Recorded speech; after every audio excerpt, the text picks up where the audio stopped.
ఈరోజు కొడంగల్ నియోజకవర్గంలో దౌలతాబాద్ మండలంలో 4 గంటలకు మన కార్యకర్తలని, సర్పంచ్లని, ఉప సర్పంచ్లని, ఎంపీటీసీలని, మా జెడ్పీటీసీని, మార్కెట్ కమిటీ వైస్ చైర్మన్ ని అరెస్ట్ చేయడం జరిగింది.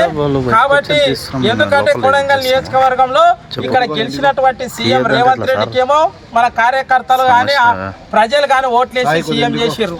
మరి సీఎం చేసిన తర్వాత ఇక్కడ ప్రజలకు అందుబాటులో ఉండాల్సి పోయి ఇక్కడ ఒక ఆయన అన్న అయినటువంటి తిరుపతి రెడ్డిని ఇన్ఛార్జ్గా పెట్టి దౌలతాబాద్ మండలంలో అధికారులను భయపడుకుంటూ, పోలీసులను భయపడిపించుకుంటూ, ఎస్ఐని, సిఐని, డిఎస్పీ ఎస్కాట్ ఇచ్చి ఫంక్షన్లలో గ్రీన్ మార్ట్ వేసి కళ్యాణ లక్ష్మి చెక్కులు పంపించడం జరిగింది.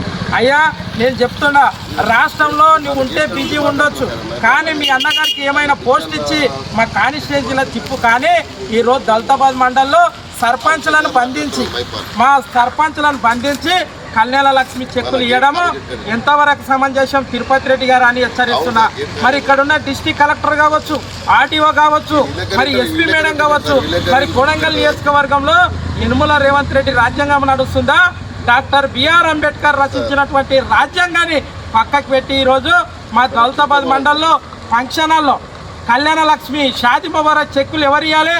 ప్రజల నుంచి ఎన్నుకోబడినటువంటి ప్రజాప్రతినిధులు, వార్డు మెంబర్లు కావచ్చు, సర్పంచ్లు కావచ్చు, అదేవిధంగా అధికారులు ఇవ్వాలి.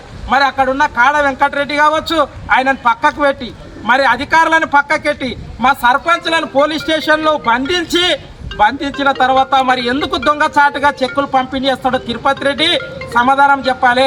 నీ రాజ్యాంగం ఉంటే నీ కాంగ్రెస్లకు ఇన్ఛార్జ్ ఉండొచ్చు, కానీ మేము ప్రజలు ఓట్లేసిన వాళ్ళం, ప్రజాప్రతినిధులతో కళ్యాణ లక్ష్మి చెక్కులు ఇవ్వాలి. మరి నీవు ఎక్కడ రాజ్యాంగం? ఇంకా 2 ఏళ్ళు ఉన్నది నీది పరిపాలన.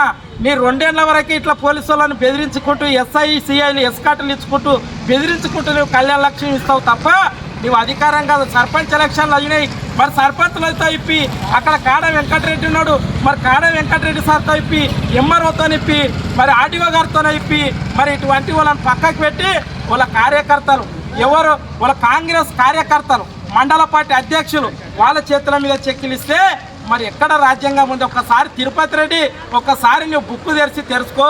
మీ తమ్ముడు సీఎం అయినంత మాత్రాన నీవు ఇక్కడ రాజు నీవే, మంత్రి నీవే అనే విధంగా వ్యవహరిస్తే ఇక్కడ ప్రజలు ఊరుకోరు. నెక్స్ట్ టైం మాత్రం ఇక్కడ మా దౌలతాబాద్ మండలంలో అనాధికారికంగా నువ్వు పాల్గొంటే, అనాధికారికంగా పాల్గొంటే పెద్ద ఎత్తున నేను ఇక్కడి నుంచి ప్రజలే తరిమి కొట్టే స్థాయికి కొనసాగుతారని. అదేవిధంగా మరి సర్పంచ్ ఎలక్షన్లు ఎందుకు పెట్టారు చెప్పండి? మరి సర్పంచ్లో మరి నువ్వు పోలీస్ స్టేషన్లో బంధించి, ఎస్ఐ గారితో సిఐతో బంధించి నువ్వు చెక్కులు ఇవ్వడము మరి ఎంతవరకు సంబంధించామో ఒకసారి గమనించి మీరు ఇటువంటి మిస్టేక్ చేస్తే నెక్స్ట్ టైం పెద్ద ఎత్తున ప్రజలే తరిమి కొట్టే అవకాశం ఉంటుంది. కాబట్టి ఈ అవకాశం ఇచ్చిన మీడియా